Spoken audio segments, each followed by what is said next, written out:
The Great Hall of the Galactic Concord was full of light and noise. Thousands of aliens from many worlds sat in the round room, watching and waiting. The walls were made of smooth white stone, and the ceiling glowed with soft blue light.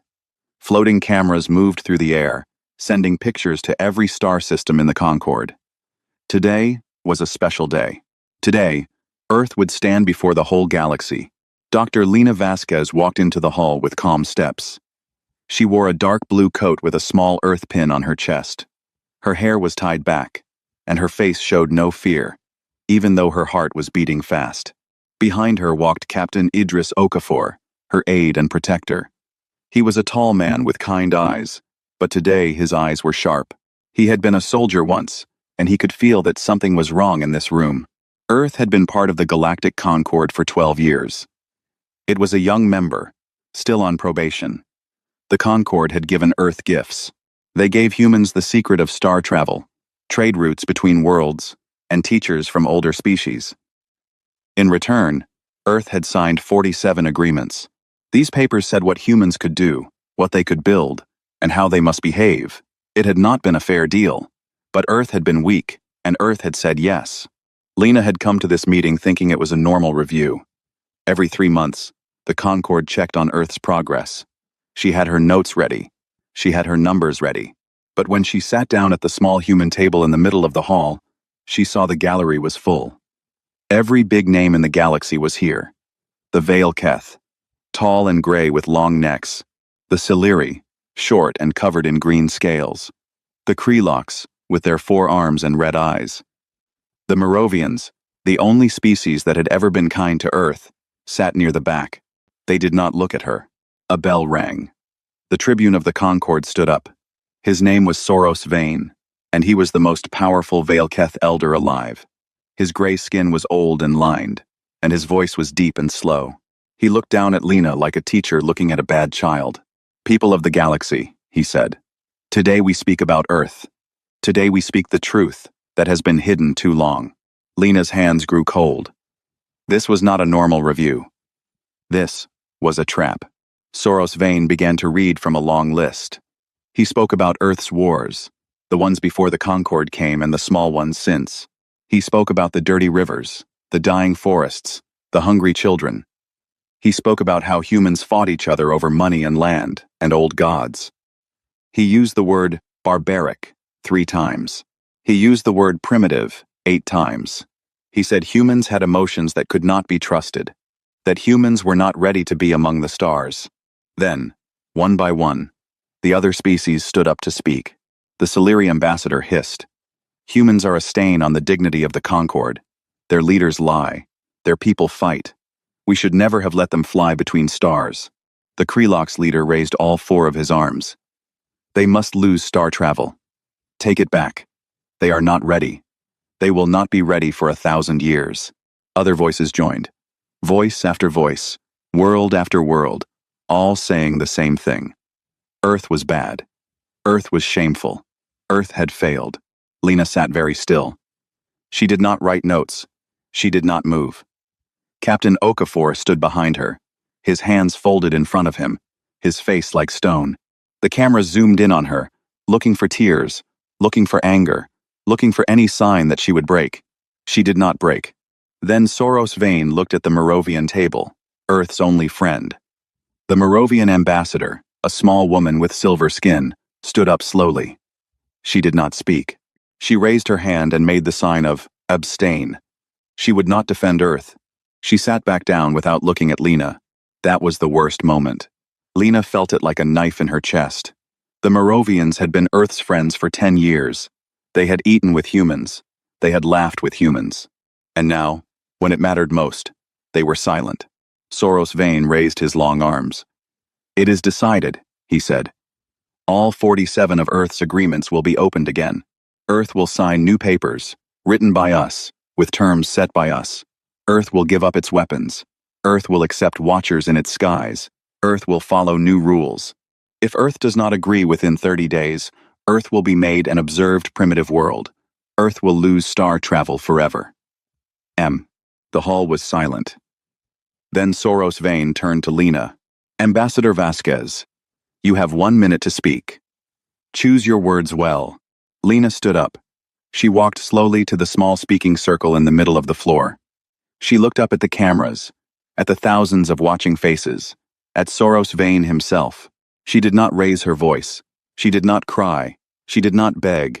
She spoke for only 6 seconds. We will give you our answer by dawn, she said. Earth time. The hall was quiet for a moment. Then someone laughed. Then many laughed. The sound rolled through the great hall like falling rocks. They thought she was joking. They thought she was scared. They thought Earth had nothing to give and nothing to fight with. Lena turned and walked back to her seat. She did not look at anyone. Captain Okafor met her at the door, and they walked out together. Behind them, the laughter went on. The cameras followed them all the way to their shuttle. Inside the shuttle, the door closed. The noise of the hall was gone. Lena sat down and let out one long breath. Captain Okafor sat across from her. His eyes were full of questions. Lena reached into her pocket and pulled out a small black device. It was a coded line, only used in the worst times. She pressed her thumb on it, and a voice spoke from far away. It was the voice of Geneva, the voice of Earth's High Command. Ambassador, we saw everything. What are your orders? Lena's voice was steady. Her eyes were wet, but her voice was steady. Activate Protocol Prometheus, she said. All of it. Every part. No more hiding. No more waiting. There was a long silence on the other end. Captain Okafor stared at her with wide eyes. Ma'am, he said softly. That has never been tested. We do not know if it will work. Lena looked out the small window of the shuttle. Earth was a tiny blue dot far away, almost too small to see. 12 years of waiting. 12 years of bowing. 12 years of saying thank you for chains.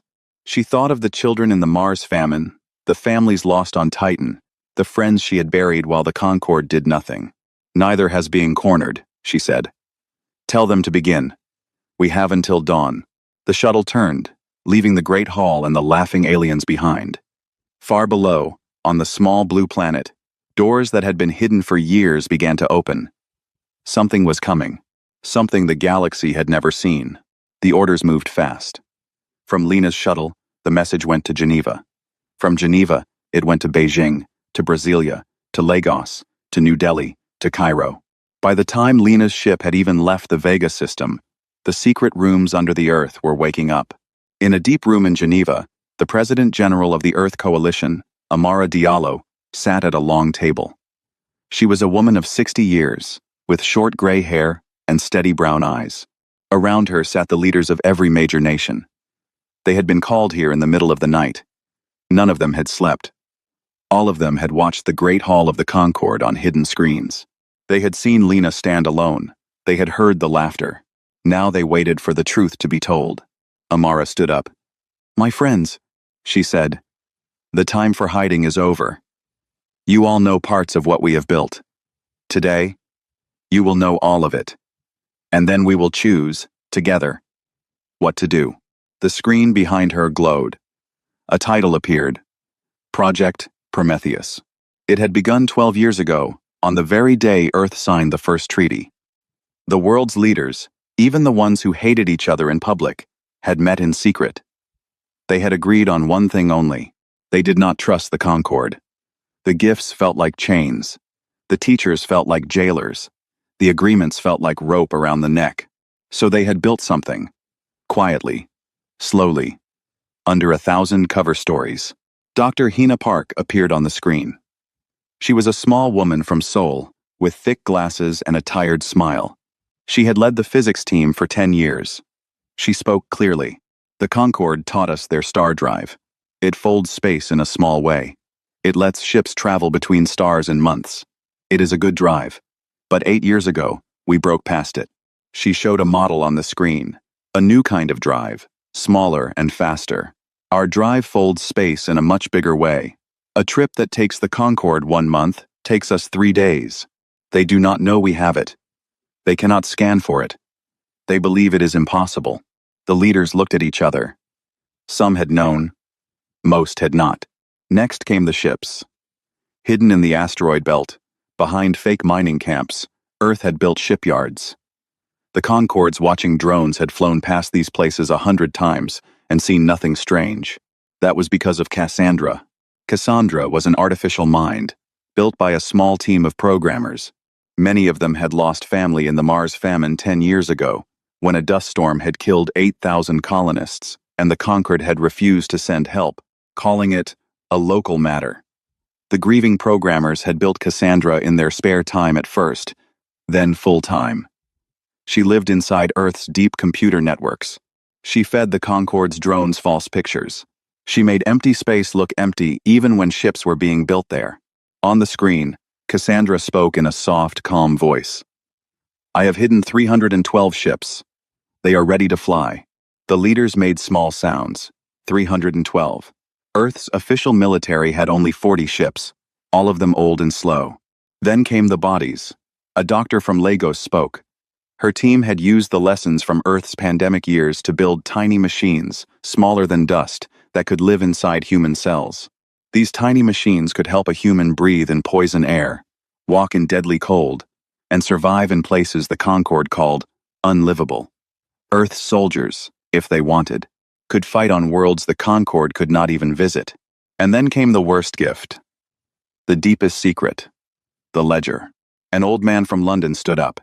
He had run Earth's secret services for 15 years. His voice was rough. "For 12 years, he said, we have been collecting truth. Every dirty secret of every Concorde species. We had spies. We had traitors who listened. We had aliens who hated their own governments and were willing to talk. We have everything."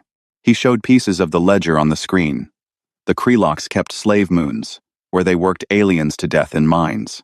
The Veilketh had 3 colony worlds where they had crushed local sapient species and hidden the bodies. The Siliri had run a biological weapons program for 60 years. There were dozens more crimes. Hundreds. The Concorde had judged Earth for being primitive, while doing far worse things in the dark. "They thought we were too small to see them," the old man said. "They thought we were too stupid to understand." They were wrong. Amara looked around the table. Faces were pale. Some were angry. Some were proud. Some were afraid. "This is what we have," she said. "Now we must vote. We have until the dawn over Geneva. We can give in. We can sign their new papers and become a chained world for another 100 years. Or we can stand up. We can show the galaxy what we have built, and what we know, and let the chips fall." She paused. "There will be no war today, if we are careful. But there may be war later. There will be danger for our children. There will be no going back. Vote." The leaders voted, one by one, around the table. Each said a single word. Stand. Stand. Stand. Some had tears in their eyes when they said it. Some said it like a prayer. Some said it like a curse. But every single one said it. 28 nations. Not one held back. Amara nodded. She felt something she had not felt in a long time. Not pride, not joy. Something quieter, something deeper. The feeling of a people finally choosing themselves. "Then we begin," she said. "Open the bays." Far above the Earth, in the silent dark of high orbit, things began to happen. What had looked like broken pieces of old satellites started to move. Big metal panels slid open. Inside were ships. Long, smooth, dark ships that the Concorde had never seen, never scanned, never imagined. 312 of them, in 3 hidden hangars, waiting in the cold. Cassandra's voice spoke softly across every secret channel on Earth. All systems ready. All pilots ready. Awaiting final command. In Geneva, Amara closed her eyes for 1 second. She thought of her grandmother, who had grown up in a village with no clean water. She thought of how far her people had come. She thought of how far they still had to go. She opened her eyes. "Send them," she said. The hours between the verdict and the dawn were the longest hours that Earth had ever known. 12 hours. Just 12 hours to change everything, or to lose everything. On the Great Concorde flagship, far away near Vega, Tribune, Soros Vane, was eating a late meal. He was in a good mood. The shaming had gone well. The cameras had shown Earth as small and silent. The galaxy had laughed at the human ambassador. By morning, Earth would beg, and the Concorde would smile and offer them a new chain. slightly heavier than the old one. A young Veilketh officer came in with a worried face. Tribune. Our scanners are picking up strange signals from Earth's solar system. There is movement we cannot fully explain. Soros Vane waved his long hand. They are running, maybe hiding. They have nothing. Watch them, but do not bother me. The officer bowed and left. He did not feel sure, but he obeyed. Across the great hall of the Concord, in a smaller room, the Moravian ambassador Veth Lo was crying. She was a kind soul, and she had not wanted to abstain. Her government had ordered her to. They had said, "Do not stand with Earth. The Veilketh will punish us." She had obeyed. Now she could not sleep. She tried to send a private message to Lena Vasquez. The message was blocked by her own people. She sat alone with her shame. On Earth, Ambassador Lena Vasquez landed back in Geneva at 1 in the morning. She did not go to bed. She went straight to the broadcast room. President General Amara Diallo met her there. They hugged briefly. Neither of them spoke. There was nothing to say. Then Lena turned to the cameras. The whole world was watching. Every screen on Earth, in every home, every cafe, every train station, was showing her face. The message had gone out 2 hours before. At 1 in the morning, Geneva time, the people of Earth will hear the truth. All of it. Lena spoke for 4 minutes. She did not use big words. She did not make speeches. She told her people what had happened in the Great Hall. She told them what the Concord had said. She told them about Project Prometheus. She told them about Cassandra. She told them about the ships, the new drive, the ledger. She told them that Earth was about to do something that could not be undone. "I am not asking for your support," she said at the end. "That is not why I speak to you tonight. The choice has been made. Your leaders have voted. We are going to stand up. I am telling you this because you deserve to know. You are not children. You will not hear about this from a stranger in the morning. You will hear it from me, now, in your own home, in your own language. Whatever happens next, remember why we did this. Remember the Mars famine. Remember Titan. Remember every time we asked for help and were told to be quiet. That time is over. By dawn, every agreement they forced on us will be burned." She looked into the camera for a long second. "Good night. Sleep if you can. Tomorrow, we will be a new people." The screens went dark. Across the world, the leaders waited for panic. They had soldiers ready, in case there were riots. They had hospitals ready for the hurt. They had food and water ready for breakdown. None of it was needed. Instead, something strange happened. In Tokyo, people came out of their homes carrying small candles. In Cairo, the call to prayer went out at an unusual time, and thousands knelt in the streets. In Buenos Aires, a single woman began to sing an old song, and within an hour, 10,000 people were singing with her. In Mumbai, in Lisbon, in Vancouver, in Cape Town, people lit candles and stood quietly outside, looking up at the stars. There were no riots. There was no breaking of windows. There was only this great quiet, this slow gathering, this calm and frightening agreement. The people of Earth had heard the truth, and they had decided, in their hearts, that their leaders were right. Captain Idris Okafor moved through the streets of Geneva with a small team of 6. They had a job to do. There was a Sillery spy living in a fancy apartment near the lake. He had been pretending to be a trade officer for 9 years. He had sent thousands of secret reports to his government. Tonight, Okafor's team broke down his door. The spy was a tall, green-scaled creature named Sen Ross. He raised his hands fast. "I do not fight," he said. "I do not fight." Okafor did not point a gun at him. He pulled out a small data crystal and put it on the table. "This is for your government," Okafor said. "It is everything we know about everyone. We are sending it to all worlds tonight. We just thought you should be the one to carry your part home." Sen Ross looked at the crystal, then at Okafor. "You are not killing me?" "No." Okafor smiled, but there was no joy in it. "We want them to see the messenger. We want them to know we could have killed you, and we chose not to. Tell them what is coming. Tell them we are being polite about it." Sen Ross took the crystal with shaking hands. He was put on a small ship 2 hours later, sent home, alive and confused. And while all this happened, Cassandra was working. Across the galaxy, every Concord communication relay began to receive a strange new file. Cassandra had found a way into their network through small back doors that human spies had quietly built over the years. She did not destroy anything. She just added one more file to every news feed, every government channel, every public board, on every Concord world. The file was the ledger. By 3 in the morning Geneva time, ordinary people on 100 Concord worlds were reading about what their own governments had done. A Krelox worker in a city of 50 million read about the slave moons and threw his cup of tea against the wall. A young Valeketh student read about the crushed colonies and ran into the streets shouting. A Siliri mother read about the weapons program and held her child tighter, whispering, "This is not who we are. This is not who we are." On 3 Concord worlds, riots began. On 6 more, big crowds gathered in front of government buildings. Soros Vane, finally awake again, watched all of this on his screen and did not understand. "Where is this coming from?" he asked his officers.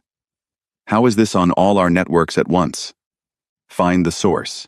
Find it now." They could not find the source. Cassandra was too clever. By the time they tried to block one channel, 10 more were carrying the file. And then, at 5:47 in the morning, Geneva time, the most impossible thing happened. Earth's fleet, 312 ships, all turned on their new drives at the same time. The space around them folded in a way the Concord had never seen. Their ships disappeared from every scanner in the solar system. On the Concord flagship, alarms began to ring. "They are gone, Tribune. The whole human fleet. Gone. We do not know where."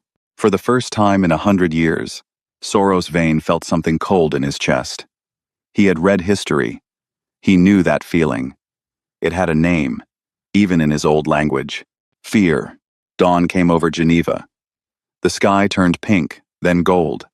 The candles in the streets burned low. People began to walk home, but slowly, looking up. They knew the day was not yet finished. Far away, in the Vega system, the Concord Assembly Hall was filling up again. The great chamber was even more crowded than the day before. Word had spread. Something was happening. Something big. The cameras turned on. The galaxy watched. And then, with no warning at all, 312 human ships appeared inside the Vega system.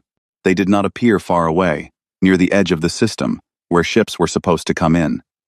They appeared inside the defensive circle, right next to the Concord flagship, right above the Assembly Hall planet itself. They had folded space and arrived in a single moment, sitting in places that should have been impossible to reach. Every Concord ship in the system aimed its weapons at them. Every alarm in the Assembly Hall began to ring.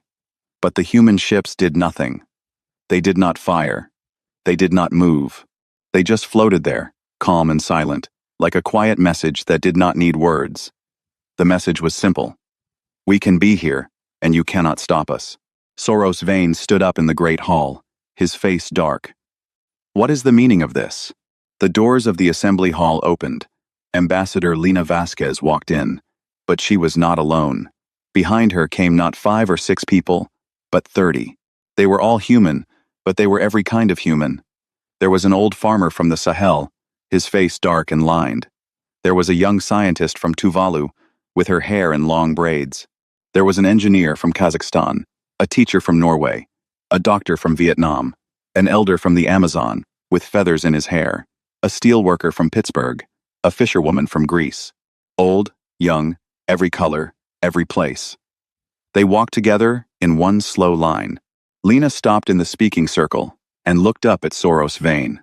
"Yesterday," she said, "you judged us as one species. Today, you will meet us as one." The Tribune of the Concord pointed a long gray finger at her.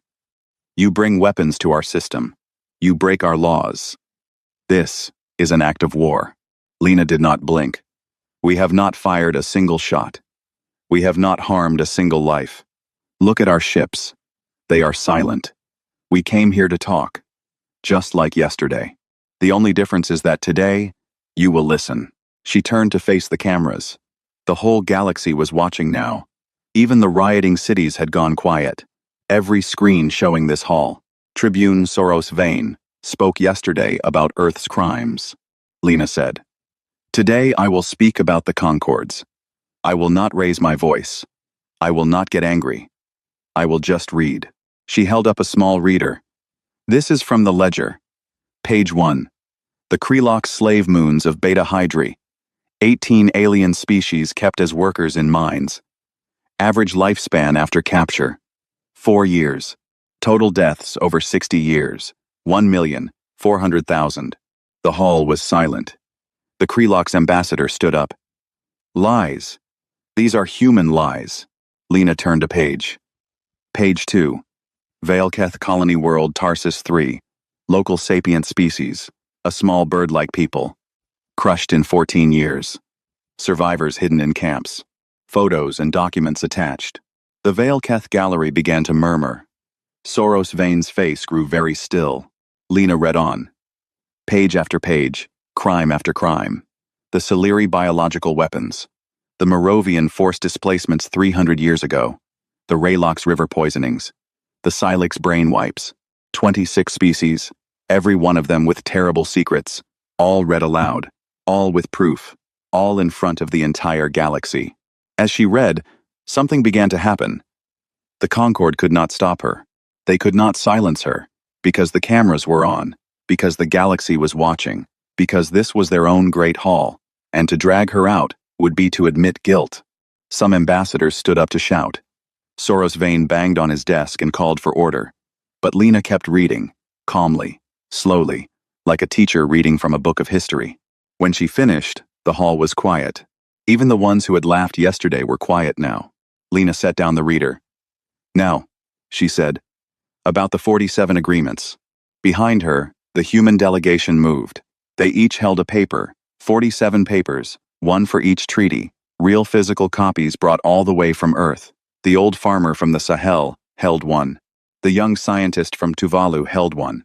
They had all been chosen for this moment, on purpose, to show the world that Earth was not just generals and presidents. Earth was farmers and teachers and fishermen too. Lena pulled out a small metal lighter.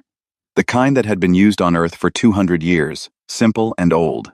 These papers, she said, were signed under shame, under threat, under the laughter of others. They are not real agreements. They are chains. We cannot live with them anymore. So we will not. She lit the first paper.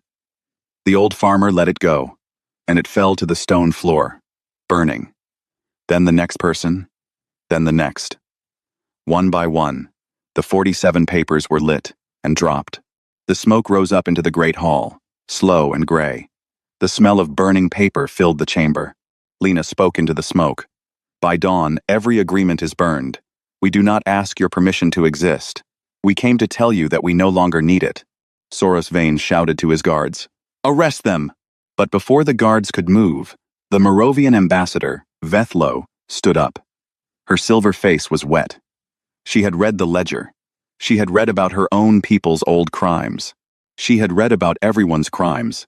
She had not slept all night. No, she said. The Moravians stand with Earth. There was a sound in the hall, a sound like a ripple in water. Then 4 more species stood up. The Helix, the Torvane, the Branish, the Sildari, one after another, breaking ranks, leaving the Concord. By the end of the day, 12 species would join Earth's side.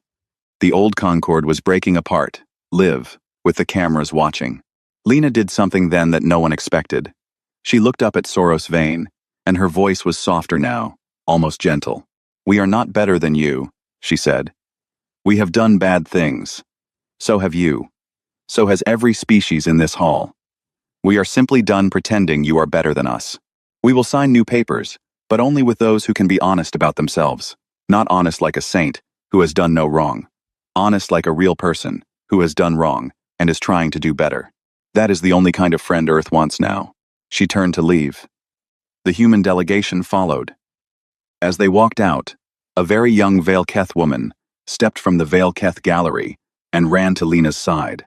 She was Soros Vane's own granddaughter, a student named Mirlia. Her gray skin was pale with feeling. Ambassador, she whispered in shaky English. Will you teach us how you did this? How you stopped being ashamed? Lena smiled. tired and sad and proud all at once. She put a hand on the young alien's shoulder. "We did not do anything special," she said. "We just stopped being ashamed. You can stop too. You only have to choose it." Then she walked out, into the Vega morning, into a galaxy that would never be the same. 6 months passed. The galaxy was a different place. The old Concord was gone. It had broken apart in the days after Lena's speech. Some species had left in shame, some in anger, some in hope. In its place, a new alliance had formed, smaller and quieter, called the Honest Compact. 12 species had joined so far. The rules of the compact were not many, but they were strong. Every member must be open about their own past. Every member must agree that no species was higher than another. Every member could leave, at any time, with no punishment. The biggest surprise was that Earth was not the leader of the compact. Earth had refused that role, on purpose. President General Amara Diallo had said, in a speech to the world, "We did not stand up to become rulers. We stood up to be free. If we take a throne now, we become what we fought against." Instead, the leadership of the compact moved from species to species every 2 years. Earth held no permanent seat. This choice, more than anything else, made other species trust them. But not every world had joined. The hardline Veilketh, the Krelox military, the Siluri warhawks, and a few smaller species had formed their own group. They called it the Sovereign Tribunal. They were angry. They were ashamed of being shamed. They built up their armies and gave loud speeches about the human threat. A cold war had begun. Not yet a hot war, but a cold one, with watchful eyes and warning shots and harsh words. Captain Idris Okafor was now Admiral Okafor. He had been given command of Earth's defense fleet. His doctrine was simple. We will never strike first. We will never fail to answer if struck. We will not chase. We will not hate, but we will not be shamed again. His ships patrolled the borders of the compact, slow and steady, like guards on a long road. Dr. Hina Park, the physicist who had broken the star drive, was now teaching her work to other species. The new drive was slowly being shared with friendly worlds, but only with worlds that had signed the compact's openness rules. Earth had stopped hoarding its secrets. "Knowledge is a tree," Hina said. "If you keep it in a box, it dies. If you plant it, it grows for everyone." Cassandra, the artificial mind that had hidden Earth's ships and shared the ledger, had also changed. Once a tool of secrets, she now ran open networks across all 12 compact worlds. Anyone could ask her anything. She could not lie. The programmers who had built her, those grieving people from the Mars famine years, had finally allowed her to come out of the dark. Some said she was sad sometimes, when the network was quiet. Some said she sang to herself in old human languages. No one was sure if it was true. Mirlia, the young Veilketh who had spoken to Lena that day, had come to Earth as the first non-human cultural attaché. She lived in a small flat in Geneva. She drank human tea, ate human bread, and learned to laugh in the human way. Her job was the strangest job in the galaxy. She did not translate words. She translated feelings. When the Veilketh thought humans were too stubborn, Mirlia would explain, "Humans bend, but they do not break. You must understand this is their strength, not their weakness." When the humans thought the Veilketh were too cold, Mirlia would say, "Veilketh do not show their hearts in words. They show them in actions, slowly, over many years." Bit by bit, the two species began to know each other for real. Her grandfather, Soros Vane, had retired in shame.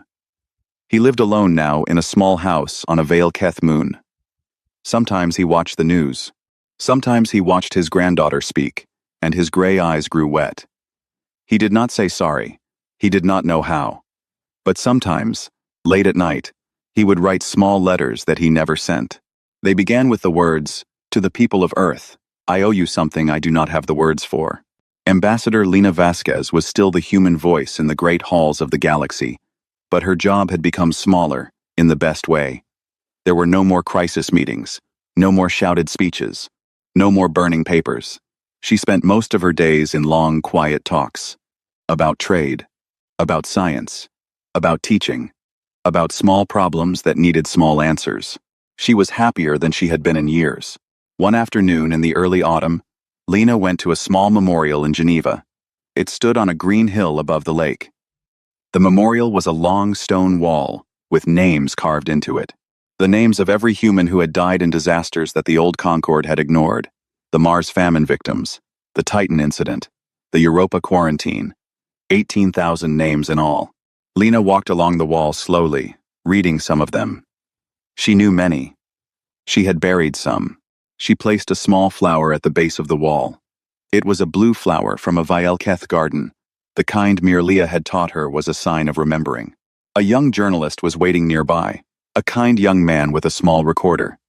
He had asked for one short interview. "Ambassador," he said, "a question many people still ask. Why did you do it? Why burn the agreements? Why not negotiate? Why not bend?" Lena was quiet for a long moment. She looked at the wall of names.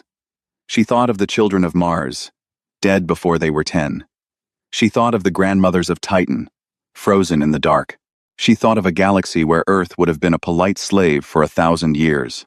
"We did not burn the agreements out of pride," she said softly.